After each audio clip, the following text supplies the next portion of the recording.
I've always been pretty outspoken. I've learned to guard my opinions more just through age and experience. But at that time, I was just so incredibly infuriated and disappointed with the leadership and the lack of leadership. And just from working on the floor and knowing all the issues that we were experiencing and how disconnected they were, I would ask the hard questions, I would debate. They politely asked me to just go back to working the floor after a while. The director of HR absolutely hated me. Like, I'm not your typical corporate mold. This is what we expect this person to act and look like, and she's too disruptive. It's not like I was dropping F-bombs or anything like that. I challenged the status quo, and that wasn't appreciated. In a corporate world where all employees have great leaders with no egos that create fun cultures where people can do their best work, the employees and companies thrive while doing great things for the customers, themselves, and each other. Well, we know that rarely happens. I'm Jeff Palacio. I have been a leader for over 40 years for every t-shirt size company, from small 16 employees to extra large over 1 million. Please join me while I interview outstanding leaders that will share stories of great leadership and not so great. It will help you become a better leader while poking fun at all the crazy shit that happens in corporate America.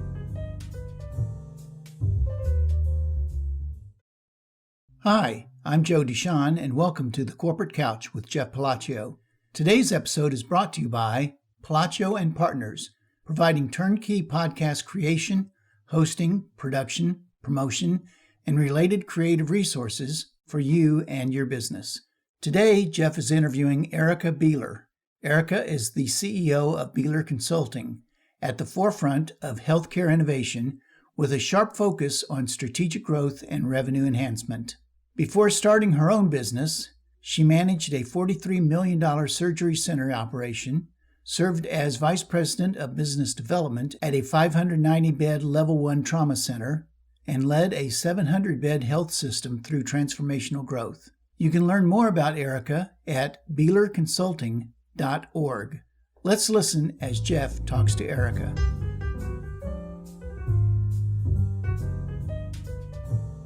Ericka, welcome to the Corporate Couch this morning.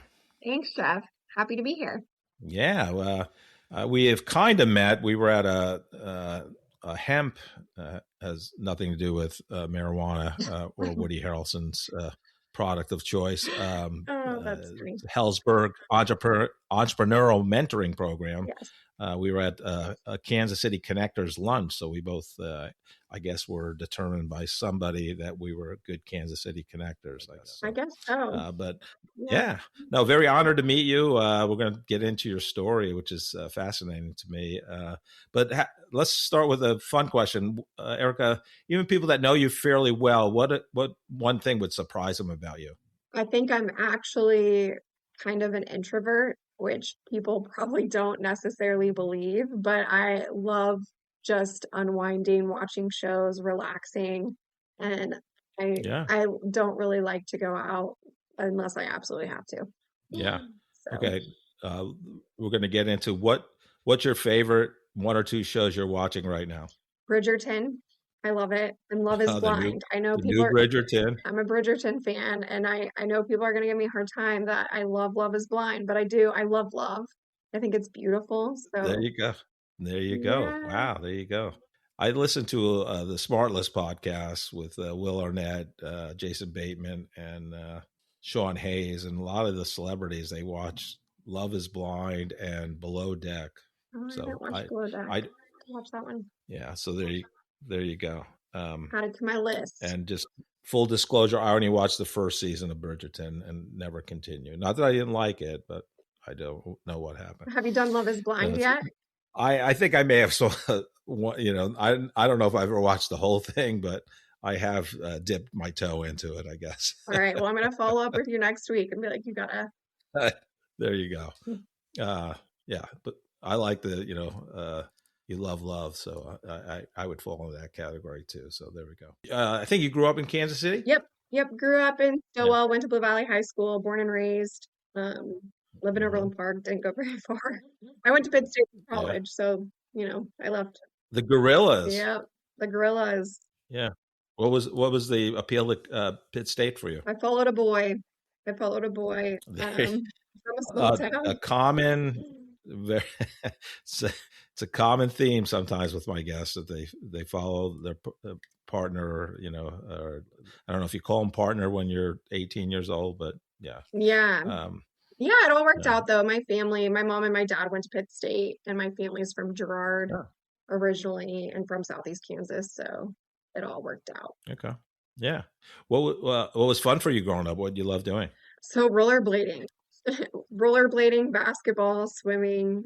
I was always outside. We didn't really play video games much growing up. So yeah, I was an Nice. outdoorsy kid. Go tubing, skiing. We were at the lake a lot, fishing, catching crawdads, riding four-wheelers, Nice. What skipping lake? rocks. It's called Farlington. It's a little state lake outside of like between Fort Scott and Pittsburgh. Okay. Real small. Nice. Yeah. Now I'm like Yeah. scared of big Yeah. lakes though. Anytime I go to a big lake, I'm like, this is too big. I'm used to like a Right. really That's small, funny. tiny lake that you can just do one Yeah. circle in a boat. Yeah. Yeah. I heard you started working at 14. What was your kind of motivation? My parents, honestly, They made you get out of the house and work? Is that they pushed you out? yeah, my dad's motto still is the day's half over if I'm not up by like 7 a.m. So I think just from a young age, we were just taught work ethic. We were the kids that had chores when we were little, and we just helped. And I'd help my grandma at her restaurant, clean tables, bus tables. We just worked. My parents worked hard, and that's what we did.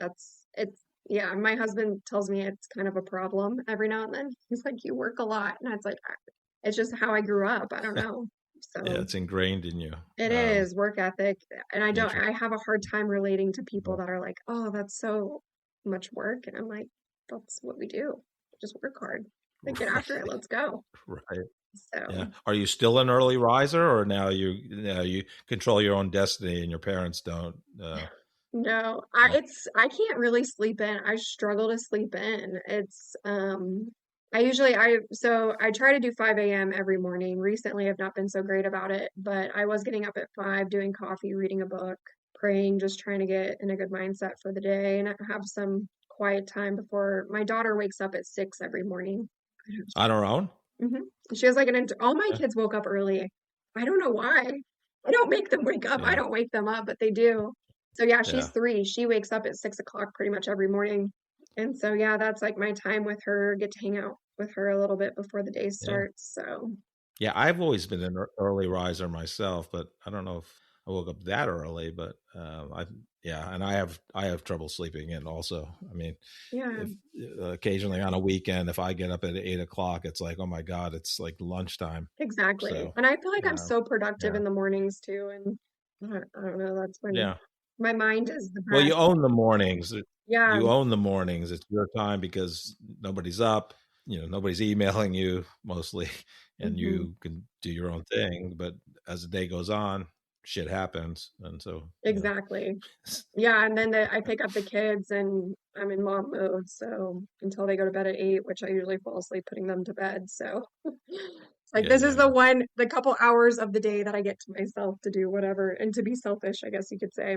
Growing up, did you have aspirations like when you were 12 years old? Hey, when I grow up, I'm going to be this. Yeah, so and when I was in 3rd grade, I did one of those time capsules and then you bury them and open it like 10 years later. So Yeah. I wrote in mine that I wanted to build a hospital to help people. And I've always wanted to help people. I thought I wanted to be a doctor. I also just like to build things. So yeah, that's kind of always been part of me. My parents thought I was going to be a nurse because I was always the kid trying to help people and fix things. So yeah, I don't know. Yeah. I guess that's where the Lord wants me to be. That's kind of where I've always Yeah. been driven to help people. But now I'm on the other side where I'm in consulting, where I help the leaders and doctors that help people. So it's kind of fun. Yeah. Yeah. Yeah. Well, you can help more people that way, and we'll get to what you're doing now. But yeah, you were a CNA in high school, right? Yep. So that's how I started my healthcare career. I worked full time, went to school full time. I put myself through college. I had to pay my own bills, my insurance, I remember calling my landlord and begging him if I could pay rent a few days late, or calling one of my good friends and asking for 20 bucks to get gas just because Wow. I had to. Yeah. So I worked as a tech, a CNA, and then I helped in the lab. I was a phlebotomist, so I'd go in and do morning run before I went to class. And then I also wanted to play basketball. I played basketball a bit, and I always wanted to do that, but then I realized like I can't work full time. At that point I did nursing school for a little bit, and then I was trying to play basketball, and I was sleeping like 2 hours a day and failing at everything. So Wow. Wow. And that was at Pitt State? You were playing basketball? no, at Lebec Community College. Oh, okay. My minor was in human ecology and public health. And public health. Yeah. Yeah. And biology. I did so much. I actually ended up with a bachelor's in general studies because I was all over the place. Oh, I saw that BGA. Or BGS. Yeah. Yeah, I which saw is that. like, you don't know what you're here for, what you're doing with your life, so here's your degree. I remember going to my mentor and being like, what's the fastest degree I can get? Like, this is really expensive and I need to be Yeah. done. And she's like, this piece of paper. This is the quickest degree you can get. I was like, great, Yeah. I'll take that one. Yeah. There's been a couple other guests on the podcast that had the same strategy. What is the quickest way I can get a degree? So it's the study of how humans interact with their environment, including nature, social economics, and built environments. The relationship between people and systems. I couldn't tell you what class I took on it and like what that led to, right? Well, and what do you need? Like 9 to 12 hours for a minor. So, Yeah. 3 or 4 classes. I had a bunch of accidental minors because I was horrible at school. I drank way too much beer because I didn't get a lot of breaks. Yeah. So when I did, I had a few too many. It was just on it. And now looking back, I think college, I'm not a big fan of it. I'm not a big fan of traditional education. Now that I've been out and I see the real world, I'm like, it's kind of a scam. Yeah, it's a system that has been around, and it's, the cost of it and the benefit. I don't know. I think there's just so many ways to learn today and so many ways to make money on your own, that, I think colleges and universities are going to have to change their model, and because it's getting crazy costly, and the cost of education has risen dramatically even compared to inflation rates, so it's nuts in my opinion, but I'm with you. So you get that diploma from Pitt State. What was your first job and how'd you get it? My first job, I was an administrative assistant at Research Medical Center. I wanted to be in healthcare management. I knew that was the direction I wanted to go in because I was an administrative resident, I guess you could say, at my hospital. I asked my CEO, I was like, hey, I want to learn this whole healthcare administration thing. Can I be an intern? Because I didn't have enough going on. So I interned with the hospital. And then I just kept applying for jobs. And I think this is when I didn't realize your network was so incredibly valuable, because I was the person submitting like 30 applications a day and not getting calls because I had this random degree. I had not super straightforward background, worked a bunch of odd jobs. They hired me. I worked there for, gosh, I want to think like a year and a half maybe before I moved on to another role with an HCA. So did you have some kind of connection to the CEO when you asked for the internship? Nope. I just randomly asked for a meeting and asked him for an internship. Nice. So. Now, I saw you quoted as saying that CEO probably regretted that decision. Tell us a little bit more about that. I've always been pretty outspoken. I've learned to guard my opinions more just through age and experience. But at that time, I was just so incredibly infuriated and disappointed with the leadership and the lack of leadership, and just from working on the floor and knowing all the issues that we were experiencing and how disconnected they were. I would ask the hard questions. I would debate. They politely asked me to just go back to working the floor after a while. The director of HR absolutely hated me. I was not the mold, right? Like, I'm not your typical corporate mold of like, this is what we expect this person to act and look like, and she's too disruptive. So it's not like I was dropping F-bombs or anything like that. I challenged the status quo, and that wasn't appreciated. Well, if you work for Gary Vee's company, VaynerX, you can drop F-bombs. So there you go, because he Very does. cool. I'm a big Gary Vee. I love Gary Vee. I think it's super. I love how authentic he is. Yeah, he's great. He's great. Gary, if you're listening, love to have you on the podcast. Yeah. Anyhow, so did you exit that position on your own, or did they finally get sick of you and boot you out? Because I saw you went to like Prime Healthcare after that. No, so I transferred. I went over to, I asked my mentor at the time, I said, what are the skills that I need to learn in order to run a hospital? Like what does that look like? And they said you have to have really strong physician relationships because the only person who can write an order in your hospital at that time it was mostly doctors. It was a doc, and that's who drives the revenue and the volume. Obviously the patients have to come, but the doctors, they're usually tied to a physician of some sort. So I went over and worked for HCA in their IT department as a physician support coordinator. So I helped roll out different IT initiatives to doctors. And at that time, we were rolling out the electronic medical record and physician order entry. They finally had to switch from paper. There you go. Which now I was like, I can't even imagine what it'd be like going back to paper. Yeah, right. It's funny how they all were like, we don't want to do this. We're not going to document in the computer. And now they love it. Yeah.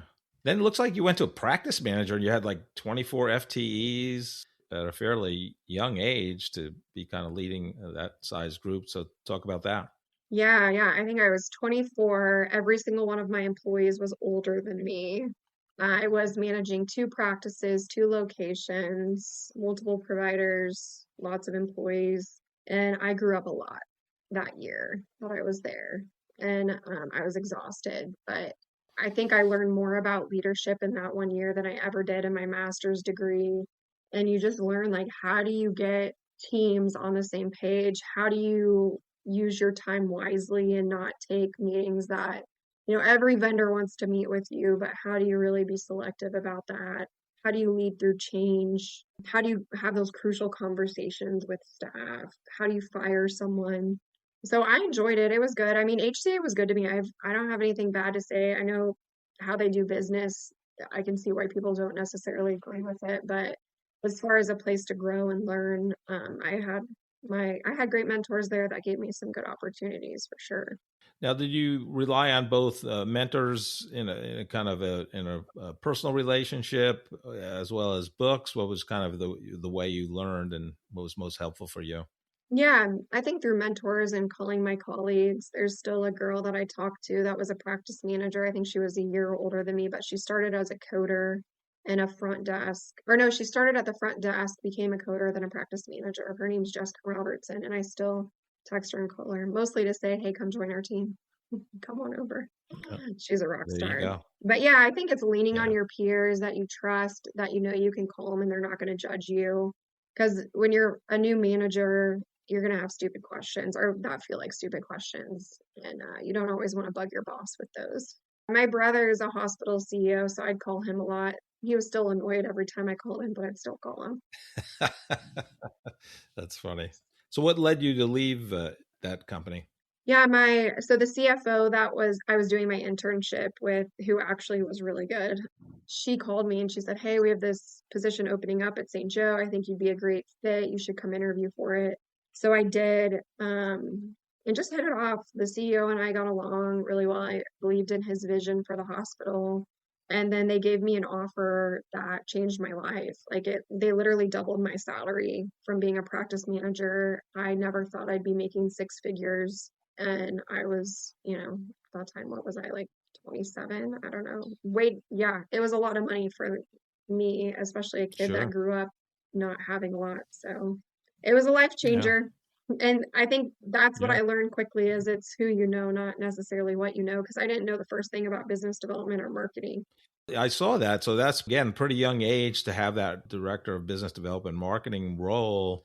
Again, what was kind of the big ahas for you? Because, it's not natural kind of selling gets a bad, rap even today. Everybody thinks, terrible car buying experiences and, our timeshare sales, but talk about your process to learn and what were kind of some big ahas early on for you.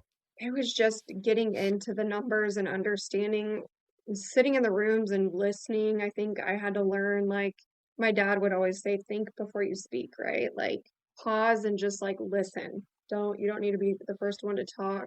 And so just being in those rooms and those leadership meetings and just listening and absorbing. And, there was, at that point, there were specific tasks and things that I had to get done. But I remember the first day I started, the CEO goes, here's your desk. And I go, great. I go, what's the onboarding plan? He's like, at this level, there is no onboarding plan. And I was like, Oh, jeez. oh, okay.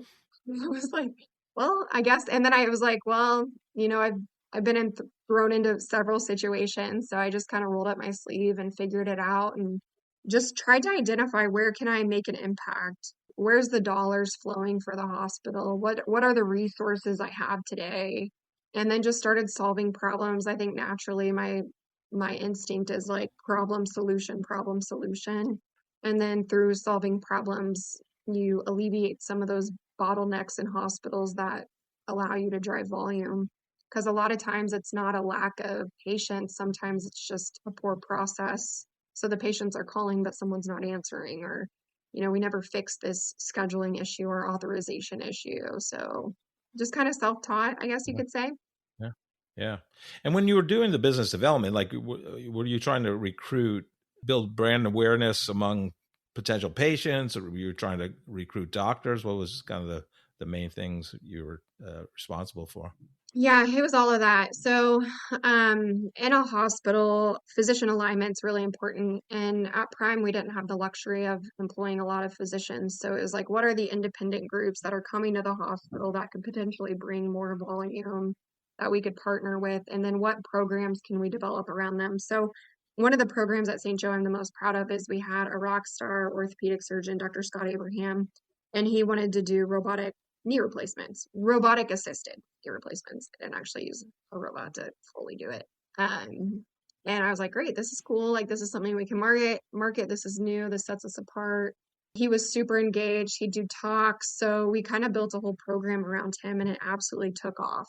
And then one thing that I think is really important is understanding your volume and what is actually driving revenue. Where are you impacting patients? Where are you making a difference? Where do you have capacity, and what actually makes money? So working really closely with our team to say, okay, here's everything we do. Here's what actually is profitable. Let's focus here. And hips and knees make good money. So I think There you go. and then I think you can do the marketing and everything. I always feel like in business development in hospitals, people start backwards. It's like this doctor calls and he's like, I need more patients. And we're like, okay, we're going to go get a whole plan and get you more patients, but we have to stop and pause. Like, is that the best use of our resources? Is that where we should be driving volume? Right. We're doing very well there. Look like you got maybe a promotion to do a regional business development role. What made you leave there? Honestly, I was there for 5-6 years maybe, and I was just burned out. I was burned out. I was like, either I want to be in the CEO seat and I want to run one of these hospitals, which at that time, the people that were running the hospitals weren't going anywhere, or I want to do something different. That was after COVID. I ended up helping run the task force because there wasn't a lot of business being developed at that point in time. And like a lot of people that were working in hospitals, they're just tired. And so I had met with this population health company and looked at implementing their program when I was at the hospital. And I saw they had an opening, and I called the guy and was like, hey, I want to try this. And then I was working for a New York-based company, which was so fun. Yeah. What was fun about it? I got to go to New York like every other month and travel, and we didn't accept Medicare. So it was just a completely different environment at the hospital. You have to watch every dollar. You have to watch how much you spend on physicians, where here it's like, knock yourself out. Like, go close deals, like, get it done. Yeah. So, and I just I love the traveling aspect. My job was to recruit docs into the network. So It was fun. It was a blast. But then I got pregnant with our third, and I was on the road too much. Yeah. Another common theme amongst the obvious guests of the podcast.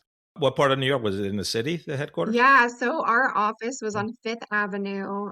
We could actually see the tree from our office. The news crews were out. It was dreamy. I'm not going to lie. I was like, how am I working on 5th Avenue? Some girl from small town Kansas. Yeah. Yeah. Yeah. How many fake designer purses did you buy in Chinatown during your tenure there? 0. I'm not a purse person. This is how I keep my cards and everything. It's on my Yeah, phone. there you go. I'm not Yeah. designer anything. I don't believe in it. I think it's ridiculous. I'm like, why would you go spend money on that? Like, what are you doing? Do you know how many kids out there are hungry that just want? I remember growing up and being like, I just want new clothes. Like, I just want to go to a store Yeah. and buy a brand new outfit that no one is wearing. So and then it looks like you go back to HCA Healthcare. Talk about that. Yeah, so I got a call from a leader at the HCA division office, and she's like, "Hey, we have this role opening up. I think you'd be great for it. You should meet with the CEO." And I was like, "All right," because I was on the road so much, I was thinking about leaving anyways. Just hit it off with the CEO. Felt like I could make an impact. I got to go back to research, which was the hospital I started at, and I have so much love for that hospital and the people there. They do such great work, and I just remember walking in that hospital and be like, this is the real deal, right? Like, this is where level 1 trauma center, these docs are, this is where you see the real stuff. And just, I was thrilled to be back there and help them grow and develop and just get things kind of turned around in a sense. Are you drowning in boring corporate communications? Palacio and Partners is here to rescue you. We transform internal podcasts from snooze fest to must-listen content that actually connects your team and strengthens your culture. Imagine podcast episodes that make your employees laugh while staying informed. Our founder, Jeff Palacio, doesn't just create podcasts, he creates conversations that break through the noise. Whether you're a growing startup or a massive corporation, we turn your company's story into audio gold. Leadership becomes human. Remote teams feel connected. Your message cuts through the clutter. Palacio and Partners, where corporate communications gets a fun makeover. Let's make your podcast work harder than your email inbox ever could. Jeff is happy to share his insights on podcasting with you. You can contact him via LinkedIn or schedule a Zoom call via the link in the episode description. This is where I separate myself from other podcast hosts, Ericka, because this is going to be like a life-changing question. People won't believe it that I'm even asking, but since you mentioned level 1 trauma, do you watch The Pit on HBO Max? Mm-mm. No, you got to watch it. Okay. I will. Is it a level 1 trauma? 100%. Is it like? It's an ER in Pittsburgh, and Okay. it's in the basement, I guess, and they call it The Pit. So a Noah Wiley, ex-ER star, I guess, that was one of the OG medical long-running series. He stars in it. It's a writer in it. It's really good. That's so cool. Anyhow. Yeah, and I have so much respect. We still manage their neurosurgery group there, and these doctors are they're incredible. And I still stay in contact with the program director of their trauma program, and I'm just like, they're just top notch. Like, these are docs, like the craziest shootings, all the things could come in, and they're like on it. Yeah. And they're doing the Lord's work. And so anyway, it's hard to describe it to people, but until you walk into that environment, you're like, okay, this is fun. Yeah. So you're there, you go back, you're probably liking it, loving it. I don't know. But at some point you said, I need to go out on my own. So kind of what was the impetus to making the decision to start Beeler Consulting? Yeah, and I'm going to be really honest with you. When I was on maternity leave, we had a new division president come in. My boss got let go. And still talk to her today. She's doing phenomenal. She's opened her own company, a few of them. My new boss and I didn't really care for him. I'm not gonna lie. Like, seems like a nice guy, I'm sure. I think in my role as a vice president of development, you report to the CEO, you're usually their right hand. You guys need to be locked in, right? Like, you guys have to see things the same way. You have to communicate well. You have to have a good relationship. We just never clicked. I don't know. It was weird. So I asked to transfer. I transferred to the surgery center. I did that for a while, and it just wasn't a great fit.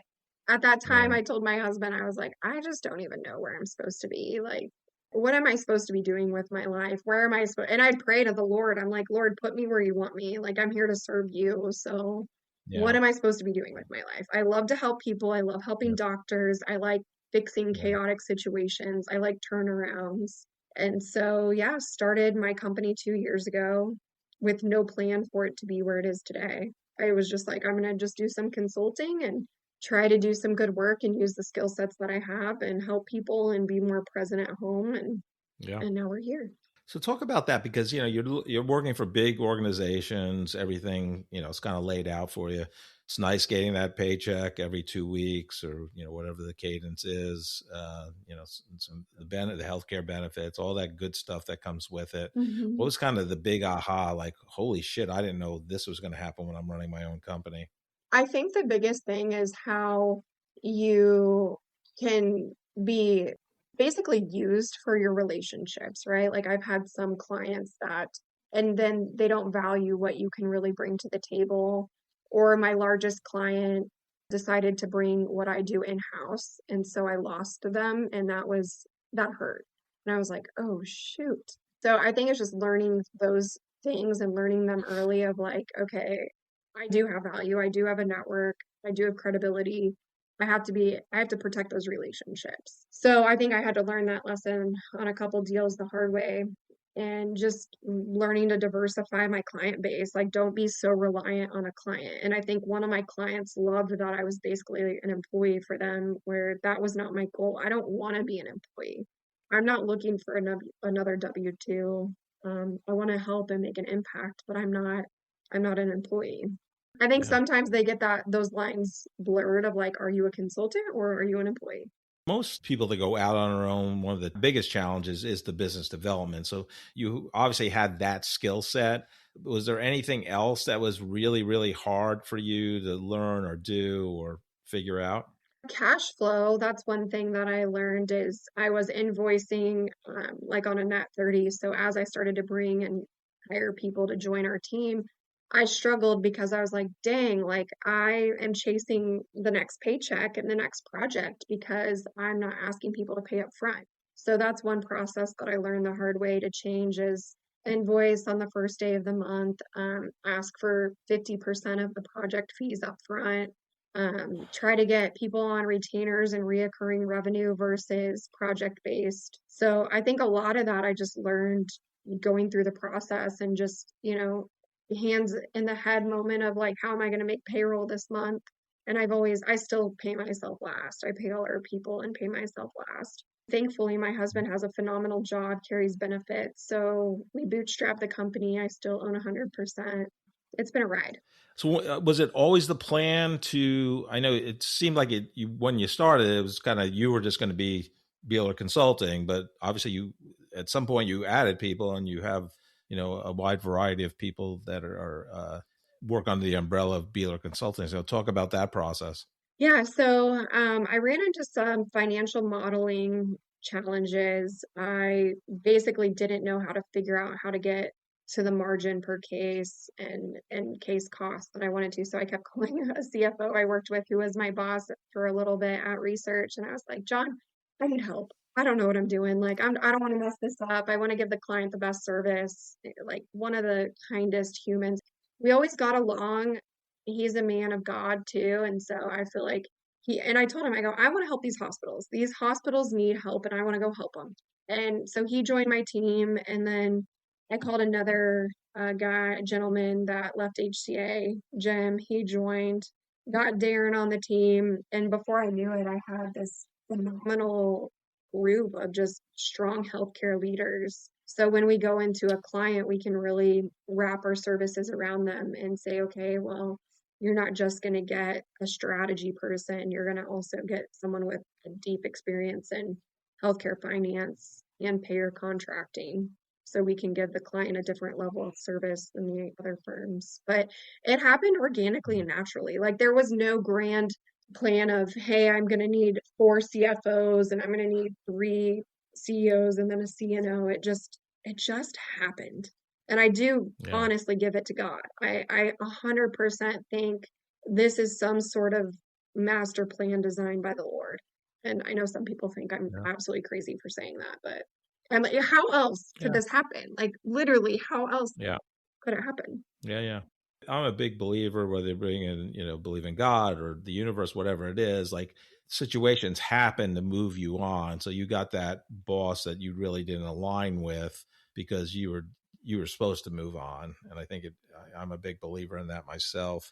So you have some fractional work, you're doing some consulting about process. So you got these payer contracts. Is there one kind of area that's growing faster than the others, or something you're focused in right now? Yeah, I would say two big areas that are growing very quickly. One is us helping hospitals and medical groups and surgery centers navigate payer challenges. A lot of competitors in our field will come in and be like, we're going to get you a 10% increase on your rates, and we're going to charge you 1% and 30K per contract we negotiate. We say there's no guarantees, right? Like some of these payers just will not play ball. But what we're going to do is we're going to tell you, when can you renegotiate your contract? Because they all have dates. We're going to make sure your fee schedule is in line. We're going to see if you're getting denials and why. We're going to make sure you're credentialed correctly. So we're going to go in there and we're going to find opportunities of where we can win, because there are ways. And then we're just going to bring the knowledge of our team that worked for the payers to the table to help you. And that's just taken off like crazy. And I think that's because our team does good work. So it's a lot of what we do now, and how we're growing is word of mouth. So that's been really fun to watch. And then we're helping clinicians start their practices from the ground up. So a lot of docs want to leave the health system, or they are not happy in their current arrangement and they want to part ways, but they're not sure how to develop a budget and how much of a line of credit they need, or how to get MedMal on their own, whatever it might be. We have a whole list of 90 items that need done to start your clinic, and we project manage and make it come to life. And we work alongside that owner to do it. What are your thoughts in terms of, and I'm not an expert in this, I'm just personal experience. So, my general practitioner, who you may know, Dr. Neil Erickson, because he was I part of the St. love Joe. Dr. Erickson. Yeah, he's phenomenal. I've known Dr. Erickson for a Yeah. long time. Yeah, no, Neil's phenomenal. I'm seeing him in a couple of weeks. Yeah. Neil's great, but he's part of a Ascentis. scientist. Ascentis. Yeah, they're one of our clients. They do good work. So a lot of consolidation in the industry. Yes. And I just noticed there's Ascentis buildings a lot in Kansas City, that there were other names before. Is that good for the industry? Is that good for your business? Oh yeah. Ascentis is crushing it. Like I can't speak highly enough about. So Dr. Cowan is a visionary. He's a go-getter. He just good guy, gets things done. And he's rocking the boat. I mean, what he's built is incredible. And I think it's helping docs get out of the health systems, or maybe get out of relationships with other facilities they're not super happy with, and they can still have that autonomy of being independent, but also share the revenue of the ancillaries. At the hospital, doctors don't get any sort of upside of imaging or any of the, real estate, any of the different ways that you can generate wealth. And Dr. Cowan has figured out a way to get, in a compliant way, figured out a way to get doctors that. So it really sets them apart. Yeah. That's been a fun one. Yeah, that's good. Because most times I think consolidation is not looked on in a good way, in terms of, I spent about 11 years in the animal health space. So, with drug manufacturers selling to vet clinics for, cats, dogs, cattle, swine, all the things. But, animal health, vet clinics, mom and pop vet clinics are being bought by, bigger corporations. So they lose the local feel, and they get, it's great for the owners that get bought out. But it's kind of, it's going more corporate. So Ascentis isn't like that. I think you're seeing now, like Optum just bought Encompass Medical Group, which was like the largest independent primary care group, I think, in Kansas City. And they were just purchased by Optum. Don't know exactly the deal structure on that, so I don't want to sit here and say, I don't want to upset those docs by any means. But I think that consolidation is scary, right? When a payer owns a large primary care group in your market, and they're people don't realize Optum is the number one employer of physicians, and Optum is owned by United Healthcare. So to me, that consolidation is scary. I don't think consolidation with Ascentis is scary. Yeah. 70% of all the doctors in Kansas City are employed by a health system. So I think it's already been consolidated in our market. Right. But yeah, I want to see more doctors be independent. It's just hard because they have no leverage to negotiate against these payers. It looks like you started Succession Health about a year ago. So talk about how that helps Yeah. the practices. So we accidentally started doing some M&A is what I say. I had a hospital that asked me to sell their home health and hospice company, and I was like, I'll try. I don't know if I'm able to do it. And we did. We were a successful transaction, and then quickly realized all the liability that goes into M&A and created a separate company, Succession Health, and that's where we do all of our M&A work. So right now we've got 2 primary care practices that want to go to market. I'm helping sell a surgery center, talking to a few other groups, and more or less we're like advisors to help make sure when they're ready for that, how do we get them and protect them in the transaction. So we work sell side for physicians. And do you see that practice growing more rapidly? Yeah, it's growing at about the same pace. I think we've got 6 or 7 clients in that bucket, and those deals take like a year. They're not quick. Right. So I always tell people it's like an ecosystem. So a lot of times we start as the consultant. We're in there to fix an issue, clean things up, and then they're ready to go to market. Instead of me referring it out, which, how much those investment banks and brokers make, it's crazy. I'm like, how do we provide the service, keep it in-house, yet, it's a different brand and identity, but it's still ours, and a lot of the same team is doing the work. So on that side, it's really your ideal client is somebody looking to sell their practice. Is that correct? Yeah, I mean, it's really, if a physician wants to explore what does it look like for me to sell my practice, what does it look like? And I always say start 5 years out. And it's good to know. Like you might even decide not to go to market, but I don't think it hurts to know what does that look like? What are my options? Who can I Right. sell to? And I'm not driven by the success fee like other people are. And call me stupid for that. I don't care. I'm just not.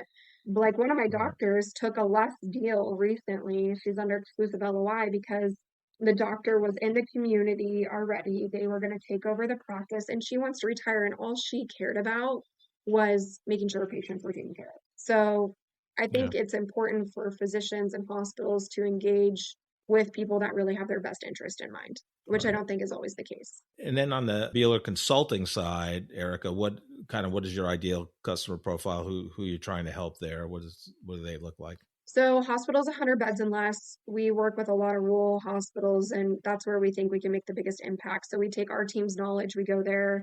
We're doing some projects for hospitals that aren't meeting their bond covenant requirements. We're helping a newly appointed hospital CEO that has never ran a hospital before. So we're out there making sure, like, hey, here's the key metrics you need to be looking at. Let's build you some great dashboards. Let's mentor you through this new role that you have. So I would say hospitals 100 beds and less. We love rural hospitals. And then physician practices 20 doctors and less. So we typically work with medical groups that are smaller in size. We feel like that's a good fit. They still have a lot of autonomy to make decisions. I would say those are our ideal clients. And we work nationwide, so we can work wherever. Right now we're in Kansas, Missouri, Texas, Nebraska. We're looking at closing in on a client in Virginia, but we can work nationwide. My team wants to travel. They're like, when are we going to get some clients in Florida? Yeah, well, yeah, now's a good time to go from Kansas City to Florida. I know, right? Where do you see? I mean, I know it's hard to predict the future, but like at the end of 2027, where would you like to be? What we do and how we provide services is all over the place. Like basically someone calls us with a problem, and as long as someone on the team is interested and has time, we fix it. I want to get by the end of this year really clear on here's the top 3 things that we do, and this is how we charge for it, and this is the package. I think that would help us all. I think we need another year of really understanding what does the market want, like what fees is the market going to accept. So that's really my goal. And then I have such a great team. I'm extremely blessed to have them. I want to make a couple key hires. One of them is a director of development. Right now, I do most of the business development. But yeah, I think that's it. And then just want to keep my people Yeah. happy, my clients happy, and do a good job and make an impact, make healthcare better. You said make your people happy. So what kind of things do you do to focus on the culture? Honestly, I just give them a lot of autonomy. That's what I've noticed is people don't want micromanaged. Everyone on our team has ran companies, has led teams, they're here for the right reasons. They believe in what we're doing and I leave them alone for the most part. Every now and then I call and check in, I shoot them text, like I'm not like Right. completely hands off, but I give them a lot of autonomy. And I think Mhm. that's what people want. They want someone to respect that they know what they're doing and they know how to do it and they don't want to be pestered and bothered a lot and they don't want to be micromanaged. And then I try to take like we've got some partnerships with local schools, so I've got master's level folks interning with us. So they'll do some of that I call it grunt work, like decks and entering Yeah. some information into spreadsheets, things like that. It's good for them to learn and it helps our team so they're not getting bogged down with data entry per se. Yeah, that's great. I think it's just the simple things. Like, yeah, we do quarterly get-togethers. We do a update every Friday on what's going on. Allow them to go to whatever industry events they're interested in doing. So That. I always think culture comes down to leadership and how you treat people and respect. Like, respect your team and then get out of their way. That's my job as a leader. The Teddy Roosevelt motto: hire great people and get the hell out of their way. A So hundred that's percent, just a great. 100%. Yeah. And to be a consultant, you have to, right? Like Yeah. you got to be able to walk into some chaotic situations and just figure it out. Ericka, I'd love getting advice from great leaders like yourself for two groups of people. One's that recent college or even high school graduate, and they're going to go to a professional career, start their professional journey. What advice do you have for them as they start that journey as well as getting that first job?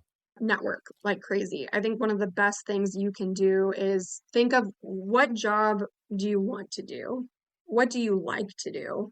And then go meet with those people. Go meet with the people doing the job that you want. Call that hospital CEO and ask for a meeting. Like, hey, they'll take it. I think what's going to set you apart is the fact that you reached out. Like, I remember I had this intern. She's here. Her name's Natalie. She messaged me on LinkedIn and she's like, hey, I want to meet you. Like, I'm getting into healthcare administration. She's an ICU nurse. She's getting her MHA from Johns Hopkins. She's like incredibly smart. I'm like, you want to intern with me? I don't know if there's much I can teach you. But she reached out and she was persistent. She kept emailing me. And then when I got on the phone with her, she's like, I want to work with you. Like, how do I work with you? I want to be your intern. And I'm like, let's go. Yeah. There's not a lot of people out there doing that. And that's what's going to set you apart. So reach out to people, get meetings, get virtual, grab coffee, go drive, go meet with them. That's going to make you stand out. And just applying for random jobs is not the way. It's a great way to get a job that you don't like. Right. Right. Love that. The second group is, while anybody can be a leader at a company, you don't have to have direct reports. But once you take that step from being an individual contributor and want to lead a group of people on an org chart and become that first time manager, what advice do you have for them as they begin that leadership journey? Listen, spend a lot of time listening, do one-on-ones with every single one of your employees and just listen, let them talk, ask them questions.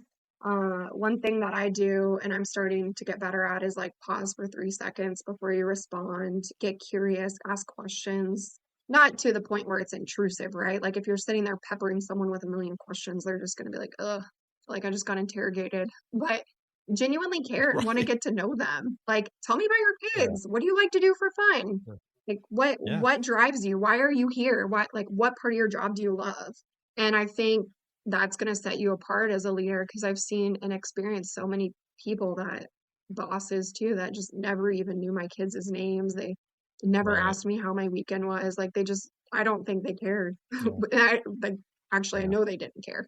And Right. everyone wants cared for. Everyone wants connection. It's just such a natural thing as a human. And Yeah. just be No, I love it. real and be authentic. Don't be Yeah. fake.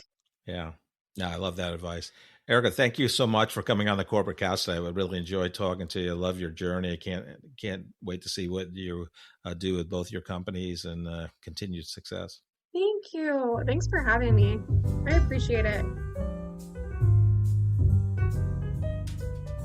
Ericka, I love that she's done so many different things. One of the points she made resonated with me. She said, careers are built on relationships. And that reminded me of Mo Bunnell's book, Give to Grow. Mo's been a guest on the podcast. It was more business development, sales related quote, but it applies to careers. Basically, that quote is, one sale can make your year in terms of, maybe you got a great quota and you totally exceeded it. But he goes, one great relationship can make your career. And that's what Ericka reminded me of. But, she had success early. I mean, she was very young. She had 24 FTEs reporting to her. And at like 25, she became a very young director of business development and marketing. And I just thought it was funny too. Not funny. It reminded me of my own career. One of her early jobs, she said, HR hated me. Yeah. Because I challenged the status quo. And I felt a little bit, maybe I've done that in the past. I have been guilty of that. I've been guilty Yeah. of being in the radar of HR or upper management or something. But she just wanted things better and improved and to generate more revenue or, increase in efficiencies or things like that. And I also love she got a job as an intern by emailing or contacting the CEO. And she said, "Oh, I know that CEO regretted that." Because I think maybe she worked at that company and that was the whole HR thing. Make me an intern. Make me an intern. Yeah. Her career journey also reminded me of Bill Belichick. So Bill Belichick, was I think a tight end at some small school, and he wasn't going to play professional, either in the NFL or Europe or wherever.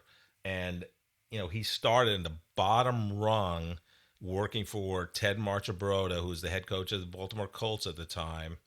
That's the Baltimore Colts when they were in Baltimore.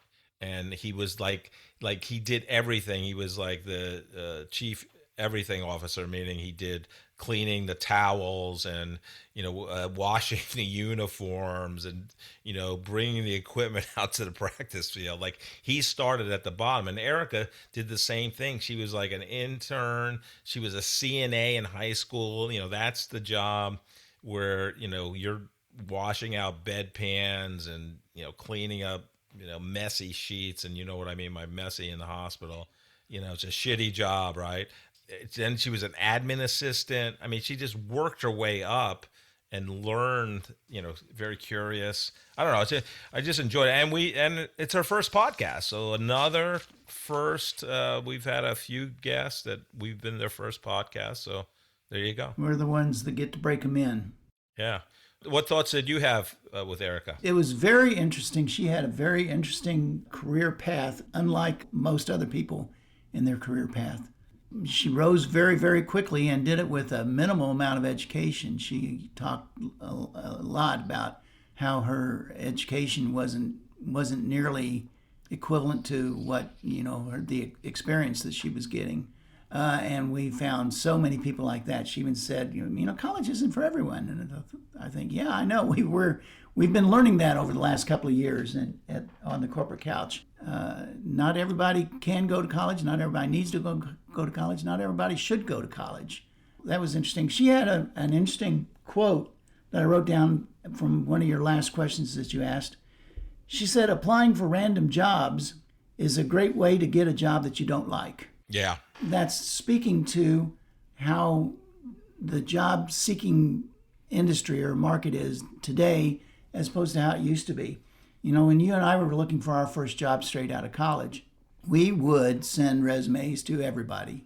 If we had a name and an address and a company, they got a resume from us because it was sort of a shotgun approach. It's like, even a blind squirrel is going to find a nut every once in a while. But remember, it wasn't the volume of what you can do today because we had to mail the freaking. We had to mail everywhere. We had to lick the stamp. Drop it off. We had to lick the stamp. Don't let the stamp lick you. Yeah. So it was interesting. Well, today things can be much more targeted with like ZipRecruiter and Monster and things like that. I don't know if I had to look for a job today. Of course, I haven't had to look for a job in the last 15 years. But if I had to look for a job today, I don't even know how to start. I don't even know where to go. And thankfully, I don't have to anymore. but it's even hard for me to explain to people what it used to be like. So I thought it was an interesting career path, interesting destination that she went through. It was a great interview. Yeah. Joe, what's going on with you today? Well, I've got a story that I got to tell you today. It's a biblical story about Jesus, okay? So one day Jesus said to his disciples, he said, "The kingdom of heaven is like 3x squared plus 8x minus 9. Well, they were all confused about what Jesus meant by that, and so they went to the leader of the pack, that's Peter, said, "Peter, what did Jesus mean when he said the kingdom of heaven is like 3x squared plus 8x minus 9? And Peter replied, "Don't worry about it. That's just one of his parabolas." Thank you so much for listening to this episode of The Corporate Couch. If you enjoy the podcast, I would love for you to take 2 minutes out of your day to rate us 5 stars and write a review. Please join me next week to learn from another great leader sharing their professional journey and insights.